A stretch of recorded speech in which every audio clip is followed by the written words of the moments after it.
¿Está bien? Y luego vemos aquí al corte del mesencéfalo, donde vemos aquí al acueducto mesencefálico, a los tubérculos cuadrigéminos o folículos, a los núcleos rojos, al locus nuclei y a los pedúnculos cerebrales que vimos nosotros descriptivamente, que los 3/5 medios internos eran para quién? Para el córtico espinal, y que el quinto interno era para las frontopontinas y que el quinto externo era para paté, parietopontinas y temporopontinas. Y luego vimos que a este nivel estaba su loro, ¿verdad? Donde estaba el subtalámico de Lewis, el locus níger y el núcleo rojo como los 3 núcleos representativos del subtálamo. Luego vimos el acueducto mesencefálico que se encuentra a este nivel y vimos los folículos que eran 4, ¿sí? Pero a los lados podemos apreciar lo que se llama el cuerpo genicular externo, el cuerpo genicular medial y la parte más saliente y posterior del tálamo que se llama pulvinar talámico.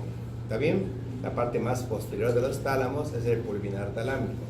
Y vemos la parte más voluminosa del cuerpo calloso, porque la parte menos voluminosa aquí entre las dos es la rodilla, la más voluminosa es el rodete, es de allá donde va a salir el force mayor y es de allá donde va a salir el force menor.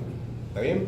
Entonces vemos acá directamente los lóbulos temporales, vemos los lóbulos occipitales y vemos acá al cuerpo calloso, al mesencéfalo, espacio perforado, emaico, espacios perforados, cintillas olfatorias interna y externa procedentes de la cintilla olfatoria principal que nace del bulbo olfatorio. ¿La que sigue? Y a nivel de lo que es el sistema ventricular, encontramos 5 ventrículos, 4 a nivel del cráneo y el ventrículo terminal a nivel de la médula, ¿sí? En donde los ventrículos tienen una porción central encrucijada, del cual parte una prolongación anterior superior craneal, superior o frontal, y una anterior inferior, que es la caudal, que es la temporal, que es la esfenoidal, y una posterior, que es la occipital, ¿sí?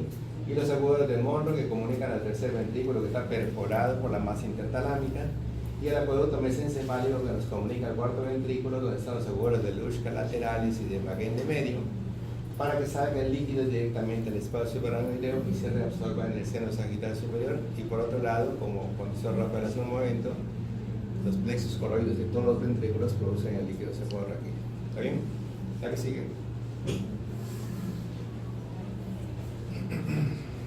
Y entonces aquí vemos, ¿verdad?, lo que corresponde a esta parte, que es el tercer ventrículo, la masa intertalámica, los diferentes núcleos aquí del tálamo, la cabeza del núcleo caudado, acá triciplex, ¿verdad?, donde están los trígonos, ¿verdad?, las células internas y los plexos coroideos, donde se encuentra aquí el cuerpo calloso, donde se encuentra el septum lucidum, donde se encuentran los tubérculos mamilares, donde se encuentra el globo pálido, donde se encuentra el putamen y ambos núcleo ventricular, la cápsula interna, la cápsula externa, el claustro antemuro, la cápsula extrema, la zona del hipocampo, ¿verdad?, los plexos coroideos, la que sigue.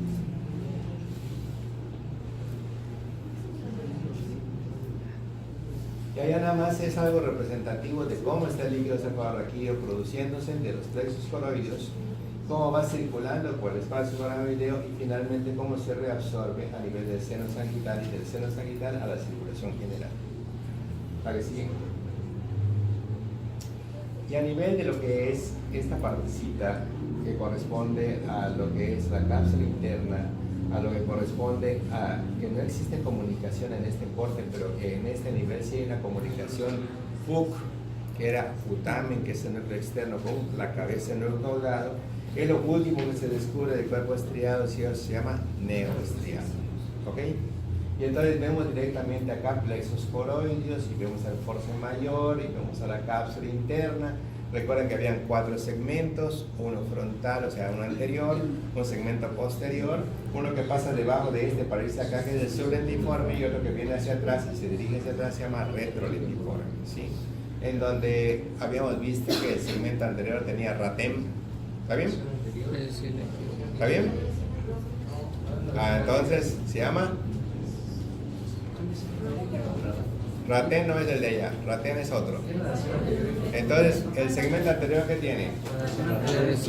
Una radiación talámica anterior y las fibras frontopontinas y senomotélica era ratafront, ¿sí? Y Raten era para la parte segmento sublentiforme. ¿Está bien? Entonces, Rasecor era para el segmento posterior y Pero Parieto era para el segmento retrolentiforme. Una rodilla en donde pasa ¿qué? del córtico nuclear, que es parte del córtico espinal. Muy bien. Pasamos a la que sigue.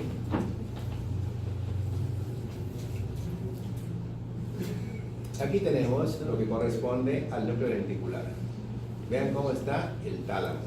Vean cómo está la parte más posterior pulvinar. Vean cómo están las patitas de su cochinito que está acá. Esas patitas hay el cuerpo geniculado interno y externo, que el externo es para la vista y el interno para la audición, y que juntos constituyen el metatálamo. ¿Sí? Entonces tenemos tálamo, subtálamo, hipotálamo, epitálamo y metatálamo. ¿Está bien? Y en cualquiera de esos sitios puede haber la segunda sinapsis, que se dirige por lo general a la corteza. Una cabeza, un cuerpo, una cola y un núcleo amigdalino que se encuentra a este nivel. Esto, junto con el asta de Amón, es lo que se va a encontrar debajo del cúmpul del hipocampo. ¿Sí? ¿Para que sigan?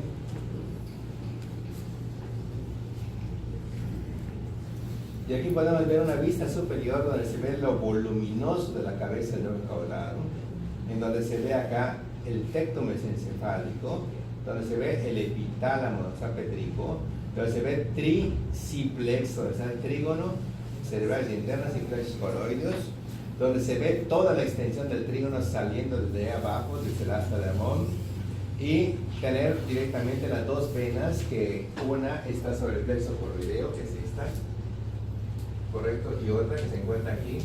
Esta es la tálamo estriada, esta, y esta es la coroidea, se unen acá en taco para formar la cerebral interna, y esta junto con la que está cortada aquí van a unirse para formar la vena cerebral magna, que va a recibir la seno sagital inferior para que formen el seno recto. Y aquí vemos el cerebelo, y aquí directamente por fuera empezamos a ver características del túbulo lenticular. La que sigue.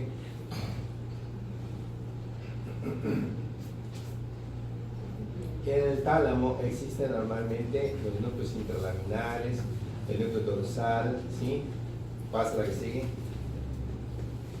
Y como la médula espinal, ¿verdad? Tenemos acá a lado un grupo anterior, un grupo lateral y un grupo dorsal, en donde nos van a preguntar quién normalmente se une a través de la base intertalámica, los núcleos dorsomediales, en donde volvemos a insistir de que aquí los términos anterior y posterior no es lo mismo que ventral y dorsal, en donde lo que era ventral a nivel de la médula se convierte en inferior, lo que era dorsal se convierte en superior, y normalmente lo ventral puede ser anterior, puede ser lateral y posterior. O sea, no es una contradicción que sea ventral anterior, lo mismo, no, está hacia abajo y adelante, ¿sí? Y ventral posterior está hacia abajo y hacia atrás. Pues cuando tú lees lees ventral posterior, entonces ¿en qué quedamos? ¿O es ventral o es posterior? ¿Cómo? Posterior, ¿verdad? Se aplica de una forma a nivel del cráneo, que lo anterior se convierte en inferior y lo posterior se convierte en superior. Y lo ventral, ¿verdad? Siempre se relaciona con anterior y posterior en la médula, y puede estar adelante, a un lado o hacia atrás. Esto es la estría medular, es sustancia blanca que se divide hacia adelante y hacia afuera, lámina medular interna y lámina medular externa, para delimitar al grupo anterior de los grupos lateral y dorsal. ¿La que sigue?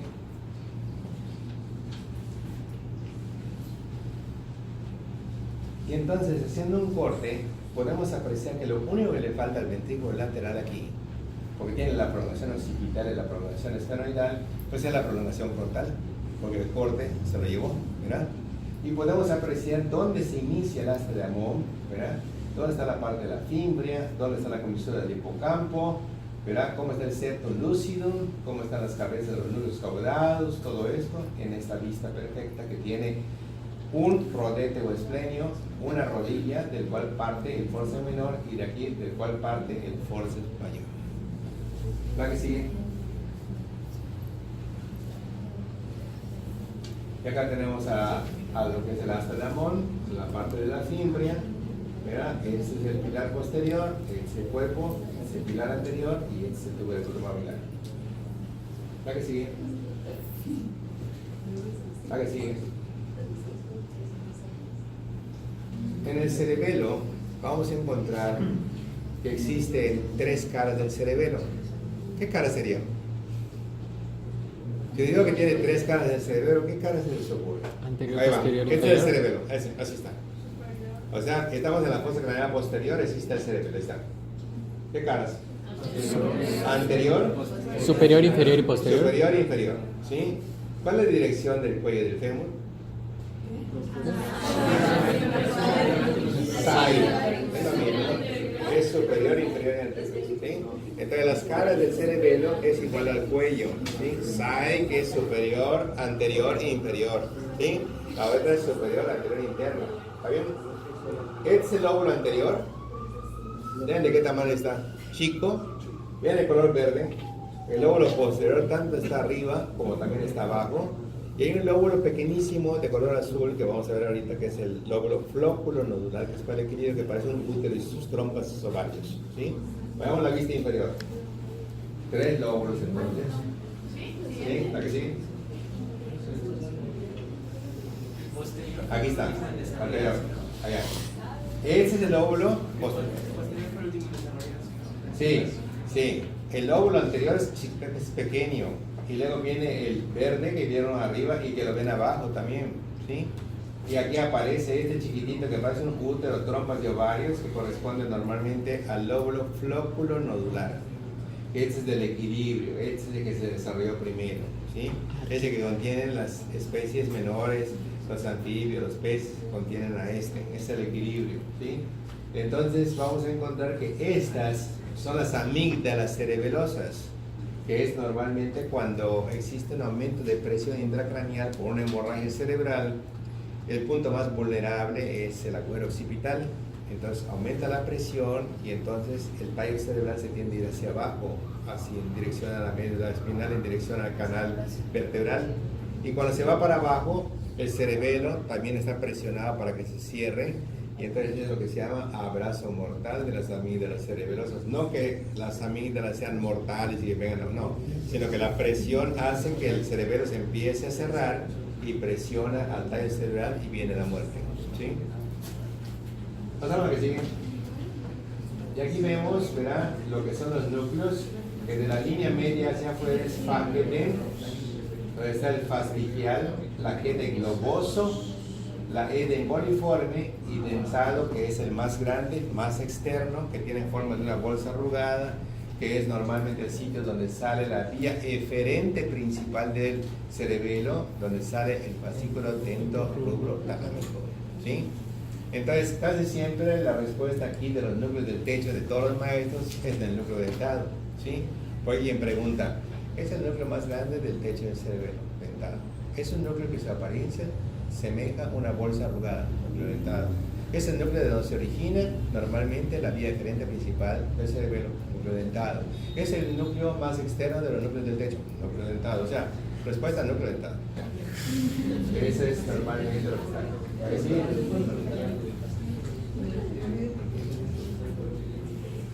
Ahora la otra vez vimos qué significa fastigio.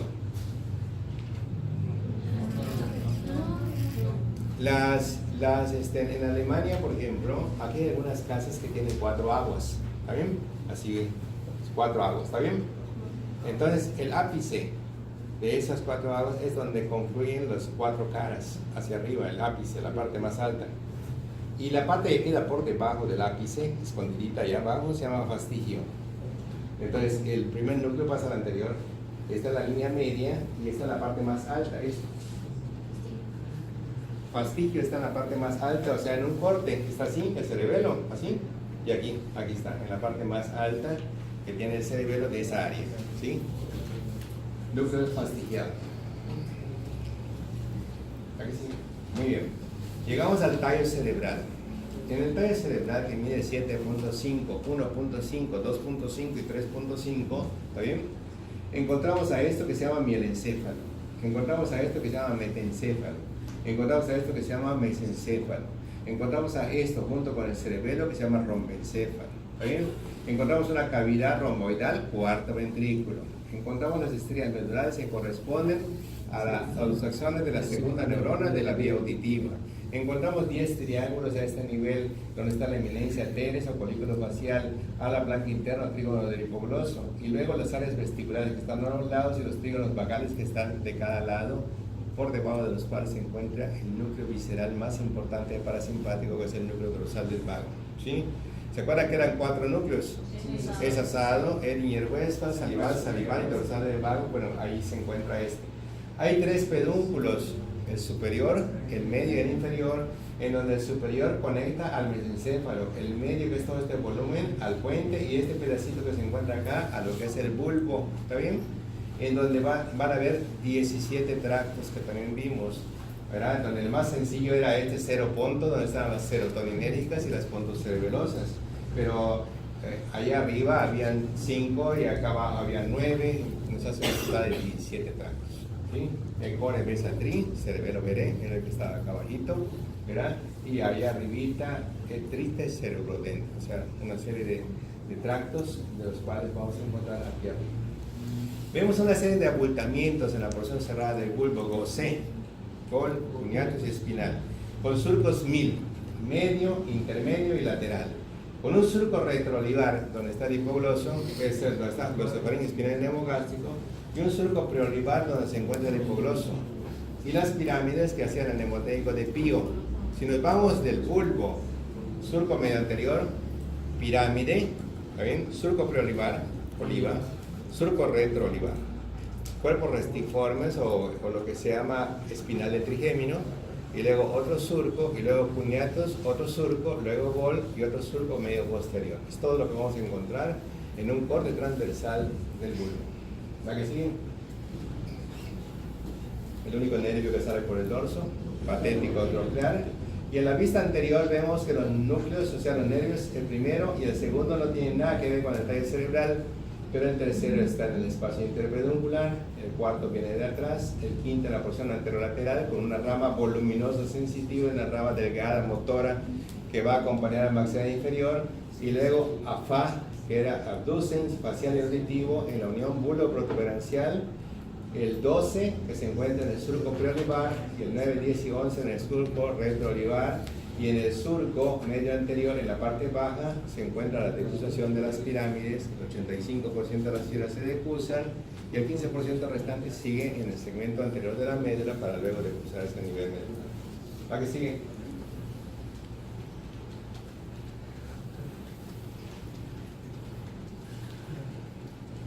A nivel del cuarto ventrículo, entonces aquí sí podemos apreciar, fíjense lo que dice aquí. Este es el pedúnculo cereroso superior, este el pedúnculo cereroso medio, y este pedacito el pedúnculo cereroso inferior.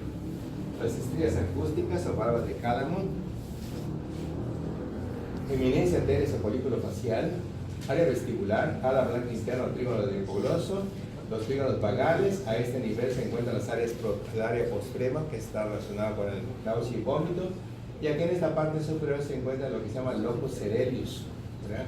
En la parte del surco limitante. Y aquí tenemos a Gosé, col, unidad y espinal, y aquí encontramos al núcleo del techo más grande, que es el núcleo dentado, y aquí encontramos los colículos, que en conjunto se llama tectum mesencefálico, y aquí encontramos a Petrico, que es el epitálamo, y aquí encontramos a lo que son los núcleos, cuerpo genicular externo e interno, que construyen el metatálamo, esta parte, la parte saliente posterior del tálamo, que se llama pulvinar talámico, y ahí en medio encontramos el tercer ventrículo, la masa intertalámica, cruzando de un tálamo a otro tálamo, específicamente los torsomedianos. ¿A qué sigue? Y aquí vemos entonces a este nervio saliendo por acá, motor ocular común, al tubérculo mamilar, ¿sí? Al infundíbulo.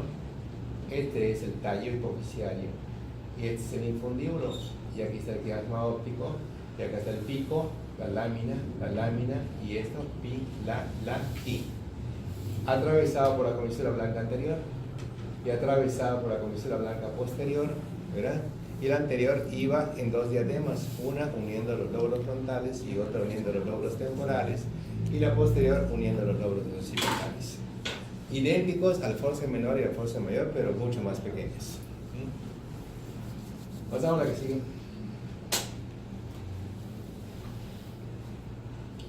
Y aquí entonces vemos todo lo representativo en azul, ¿verdad? Vean el tamaño de lo que es el trigémino, ¿correcto? Comparado a todos los otros núcleos. Vean ustedes aquí al tercer par craneal cómo sale su nervio en el espacio interpeduncular, y vean cómo el cuarto es el único que sale por el dorso en el velo medular debussens. Se ve 1, 2, 3 pedúnculos, superior, el medio y el inferior, y se ve también aquí al trigémino con su rama motora y 3 ramas sensitivas del otro lado, y así por el estilo se ve también al núcleo, ¿verdad? Lo que es el órgano de Corti y el área vestibular, que van a dar origen a las diferentes ramas del octavo par craneal, que es la auditiva y la vestibular. Y también se ve como el núcleo del facial, sus nervios rodean a lo que es el motor ocular externo para luego salir, ¿verdad?, en la unión bulbo-protuberancial. ¿La que sigue? Y aquí, que no se ven con la finta de que hay una cavidad, no existe ni una cavidad, no están representando los núcleos, pero vean muy bien sus orígenes. Espacio interpeduncular el tercero, velo medular debussens el cuarto, porción anterolateral el quinto, con 3 ramas sensitivas y una raíz motora, AFAP, donde se encuentra el abducens, el facial y el auditivo, aquí directamente, una oliva que está representada acá con un surco preolivar con el hipoglosis, 1, 2 y 3 nervios, glosofaringio, espinal y neumogástrico en el surco retroolivar. ¿Sí? ¿La que sigue?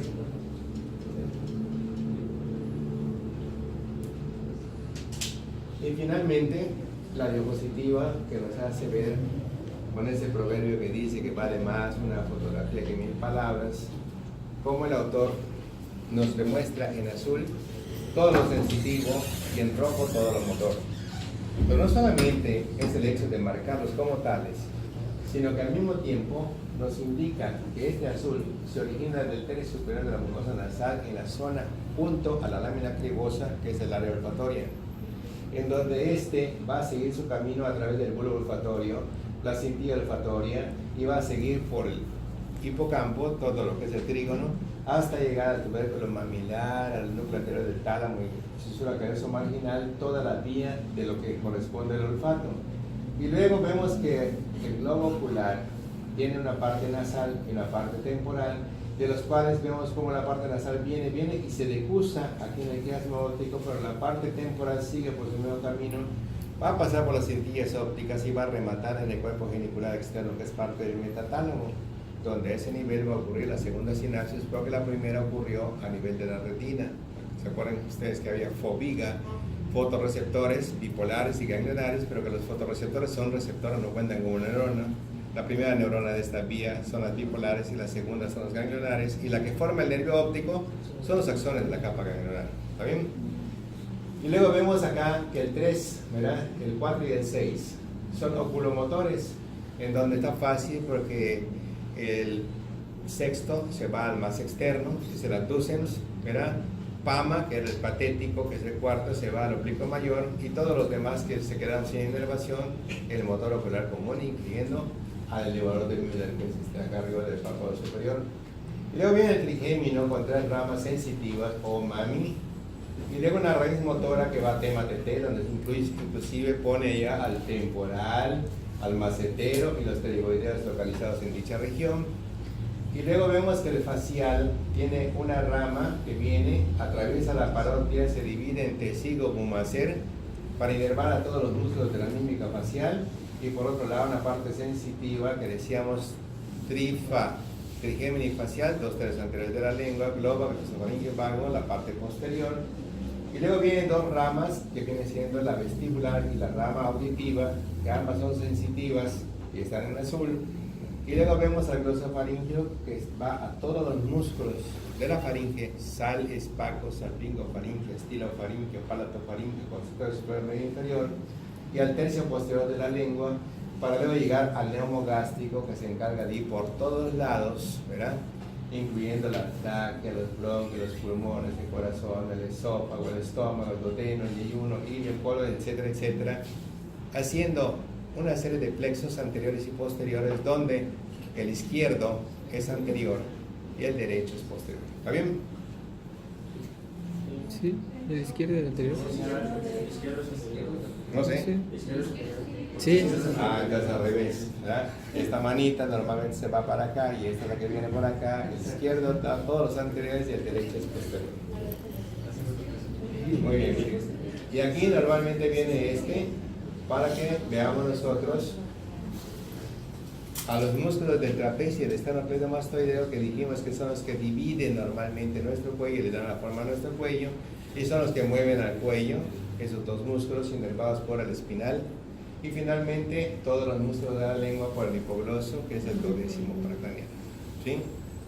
Como se habrán dado cuenta, la mayor parte de ustedes está ubicada no porque hayan estudiado, ¿sí? Están ubicados porque han entendido bien el mensaje de razonamiento, ¿sí? Porque honestamente no creo que hayan estudiado, pero lo que bien se aprende ahí se queda, ¿sí? Entonces hay que aprovechar ahorita que ya regresamos a esto, porque ya vamos a seguir ya a los temas. Como por ejemplo, este papagayo. Por ejemplo, vamos a suponer, es el músculo más profundo de la región tenada. Aductor. Esa es una cosa que le puede molestar a cualquiera, ¿verdad? O sea, cuando tú estás empezando a hacer así, Bruno ya se ha contestado, ¿no? Bueno, pero a veces cuando van a contestar por acá, tú ya pensaste. Entonces, por ejemplo, le preguntamos a Dulce, ¿sí? A nivel de los palmares menor y mayor, sus tendones, ¿qué nervio hay? El mediano, muy bien. El mediano es un nervio que es el más voluminoso del plexo braquial, cúrame musa, ¿es correcto? Sí. Hay un músculo que es atravesado por el músculo cutáneo, Acrobraquial. coracobraquial. A nivel de lo que es el borde interno de la escápula, existen tres músculos que se insertan en sentido posterior y un músculo que se inserta en sentido anterior. A nivel del borde interno de la escápula existen en sentido posterior tres músculos y en sentido anterior uno. El serrato. ¿No es el serrato? ¿Ah? Es el Son tres: angular, romboides, romboides. ¿Y el serrato. sentido anterior? El serrato. El gran serrato. En el borde externo, ¿qué hay? Redondo mayor y en la parte inferior el Muy bien.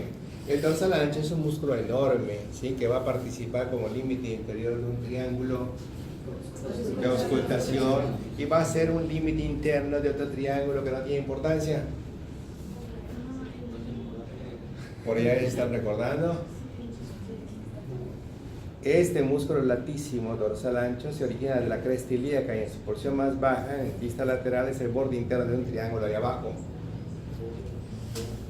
Como les dije, que no se veía para nada, ya triángulo lumbar de Petit, ¿sí? El oblicuo mayor por un lado.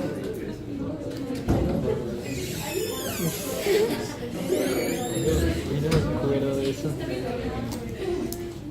¿Ya? Ahí está. Siempre la vez pasada, ¿verdad? Sí. Siempre la vez pasada. Bueno, tenemos directamente a nivel del cuello, ¿verdad? Que tenemos un hioides que se encuentra ¿a qué nivel? Que un tiroides se encuentra ¿a qué nivel?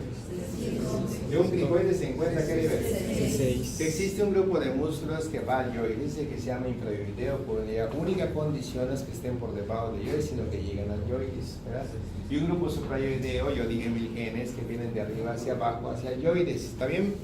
Los músculos que van a formar los triángulos principales son 4. Esos 4 músculos, los 2 principales son el trapecio y el esternocleidomastoideo, y los que subdividen, ¿cuáles son? El homoioideo y el digástrico, ¿está bien?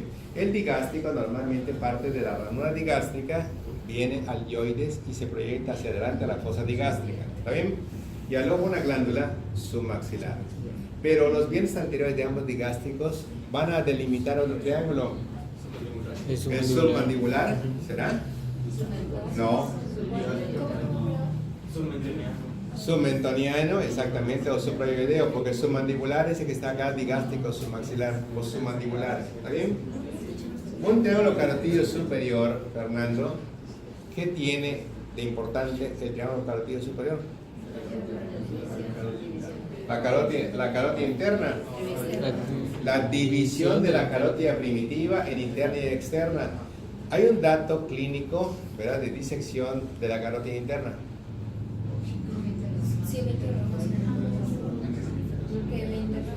Que la interna no emite ramas en el cuello. Identificamos la que tiene ramas como la carótida externa sin importar si está más cerca o más lejos de la línea media. ¿Está bien?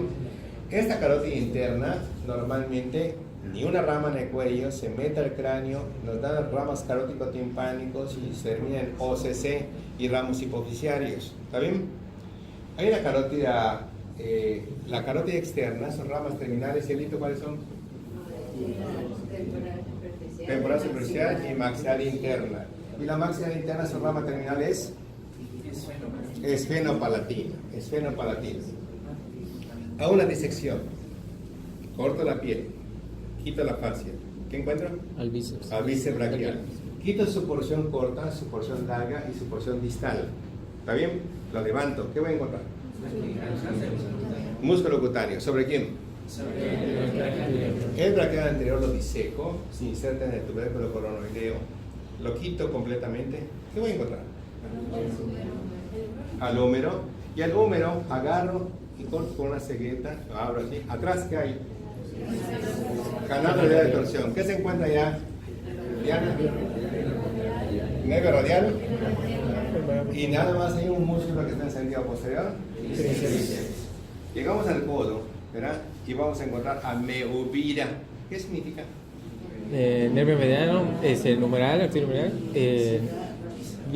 dice al bíceps. Ajá. Y el nervio radial. Nervio radial. Y entramos al antebrazo donde existen 20 músculos, como 20 músculos que existen en la mano.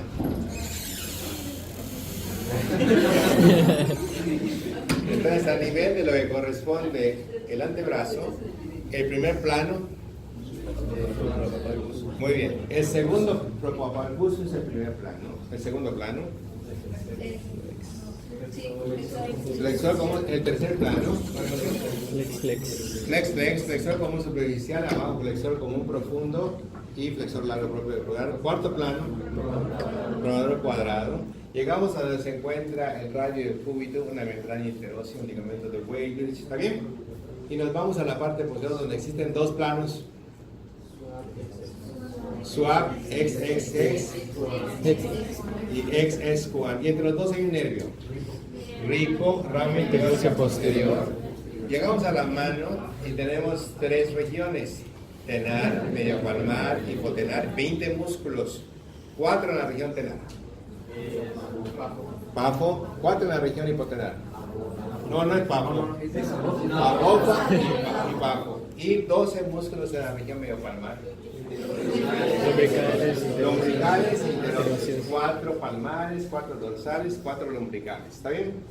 A nivel de lo que es el muslo, tenemos un músculo que cruza oblicuamente y por dentro se encuentra sopecari y que se convierte en sopeca y sopeca. ¿Qué era sopeca? El triángulo de Scarpa. Bueno, el triángulo de Scarpa. El triángulo de Scarpa tiene un compartimento vascular y un compartimento neurológico. Tiene tres, ¿verdad? Tiene un compartimento interno, ganglio de Cloquet. Uno medio, para la vena femoral. Uno externo, para la arteria femoral. Y el nervio crural queda totalmente ajeno y afuera. El vértice del triángulo de Scarpa, ¿está bien? ¿Se continúa con qué? Hiato de los aductores o conducto de Hunter. ¿Dónde termina? Anilla del tercer aductor. Criticaba mucho a los mnemotécnicos, pero ya que pasaron los mensajes por el chat, hablaban de Gaspar, Melchor y Baltasar, ¿sí? Que había un cuarto mago. Y Gameva, dicen, y resulta que los mnemotécnicos decían también Gameva, Gaspar, Melchor y Baltasar. O sea, que aplican esto hasta a nivel nacional. Y dicen que los mnemotécnicos no sirven para nada. Gameva, Gaspar, Melchor y Baltasar. Tenemos a nivel de la pierna 4 compartimentos. En la pierna 4 compartimentos. Uno anterior.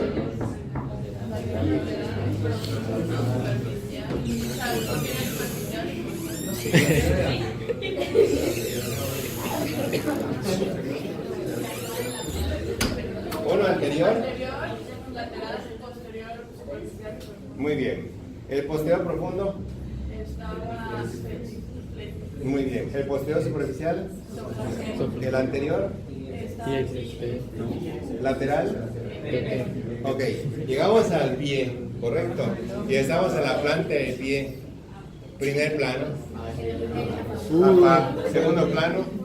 Cuadralú. Cuadrado. Flex, flex. Tercer plano. Tercer plano. Adu. Flex, flex. Y cuarto plano. Los interóseos. ¿Está bien? Y arriba hay dos planos. ¿Sí? Un plano que está arriba, que es el pedio, y otro que está más abajo, que es el corto. ¿Sí? Extensor corto de los dedos y el músculo pedio, y arribita de ellos está todo el compartimiento de TXXP. ¿Está bien? Realmente es el pedio y corresponde prácticamente al extensor corto, y también hay otro extensor corto del dedo gordo. ¿Sí? ¿Alguna pregunta? Entonces ya mañana continuamos en forma y hay dos caminos. Uno es seguir con el cerebelo, con todo ya lo que tiene, sus conexiones, y también con los plexos que tenemos que ver: plexo braquial, plexo cervical, plexo lumbar, plexo sabrosillo, y también, ¿qué otra cosa tenemos que ver? Sistema límbico también. ¿Ok? Entonces mañana continuamos ya.